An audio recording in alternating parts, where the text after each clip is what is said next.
Good people, belakangan sempat terjadi kasus pemberian obat kedaluarsa yang sebabkan pasien kejang-kejang. Mengkonsumsi obat kedaluarsa memang berbahaya bagi tubuh. Lalu bagaimana peredarannya? Selengkapnya dalam laporan khas Selamat Siang Indonesia.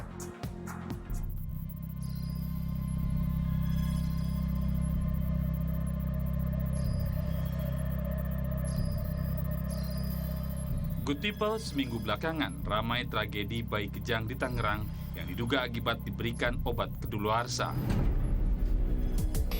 Saat anaknya sakit, Lili Nurindasari membawa anaknya ke Puskesmas Petir, Cipondoh, Kota Tangerang. Setelah diberikan paracetamol oleh dokter jaga, anaknya kejang-kejang dan sempat keluar busa dari mulutnya.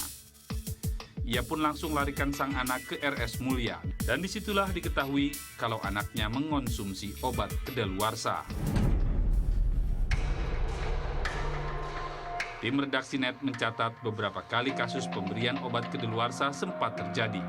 Seperti yang terjadi 2019 lalu di Depok, Jawa Barat.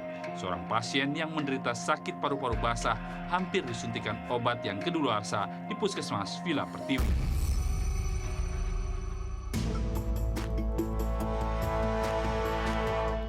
Lalu apa dampaknya bagi kesehatan bila kita mengonsumsi obat yang kedaluarsa?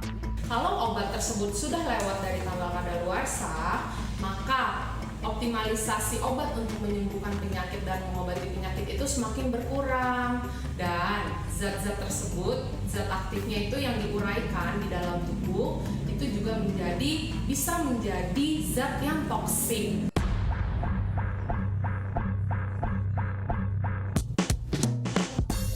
Bila masalah ketelitian petugas kesehatan di puskesmas sempat jadi masalah soal pemberian obat kedaluarsa, kami ingin memotret seperti apa kontrol terhadap obat-obat yang dijajakan di toko obat dan apotek.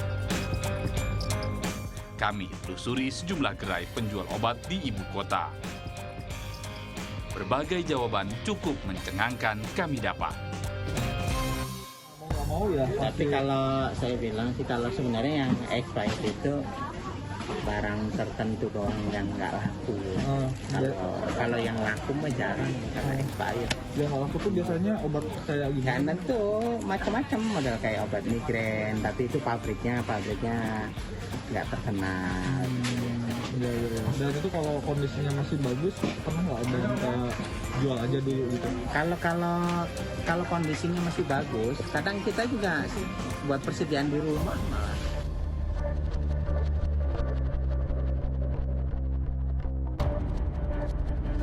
Kalau sirap biasanya kan saya 3 bulan mau expired aja udah sudah buang. Taruh ininya buang. Oh gitu. Keluarin isinya masukin ke mandi. Lah mubazir dong Bu. Hah? Mubazir nggak sih itu kalau yang obat-obat nggak laku doang dong ya itu ya? Saya semuanya Pak.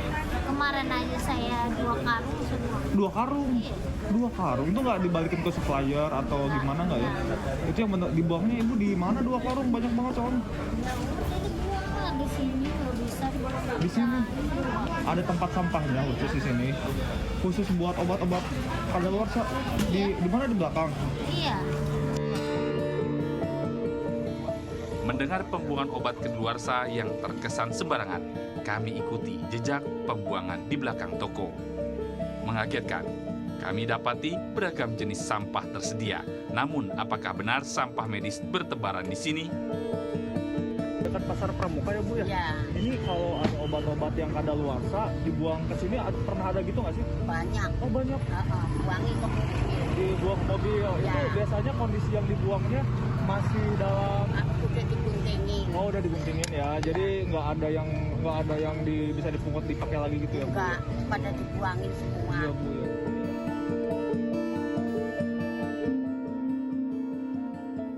Tak puas telusuri gerai toko obat, kami cari apotek resmi di ibu kota untuk ketahui regulasi penanganan obat kedaluarsa.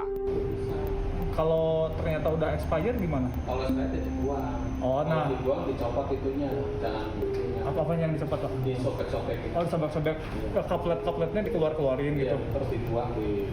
Pak kalau kayak di apotek-apotek itu biasanya kalau yang expirednya berapa bulan diceknya? Berapa bulan sekali gitu? Kita kan 3 bulan sebelumnya dipulangin ke pabriknya. Oh ke pabriknya. Misalnya kita beli dari BBM mana nih? Misalnya dari Kalbe atau cuma BBM apa? Kalau udah ada masukan kita pulang ke toko yang baru. Oh, tukar barunya dari sononya. Oh, jadi kita belinya di mana? Punya banyak obat lama tapi tidak tahu bagaimana cara membuangnya? Tidak usah khawatir, ada beberapa cara sederhana yang bisa dilakukan untuk membuang obat kadaluarsa. Cara pertama, untuk pil tablet jangan langsung dibuang dalam kondisi yang masih bisa digunakan, karena hal ini bisa dimanfaatkan oleh oknum-oknum yang tidak bertanggung jawab. Untuk pembuangan obat pil, kita harus menggunting kemasannya terlebih dahulu dan bahkan menghancurkan obat-obat baru menguburnya agar tidak dimanfaatkan oleh oknum-oknum yang tidak bertanggung jawab. Untuk obat sirup, kamu bisa membukanya dan langsung mengeluarkan isinya ke toilet dan lalu menyiramnya. Untuk obat antibiotik sirup, kita tidak boleh langsung membuangnya. Kita bisa memasukkan tanah atau barang-barang yang membuat si antibiotik tidak bisa digunakan, lalu kita buang dengan botolnya. Itu tadi sejumlah cara sederhana yang bisa dilakukan untuk membuang obat kadaluarsa. Anand Surya, Bagus Darmawan, melaporkan untuk NET.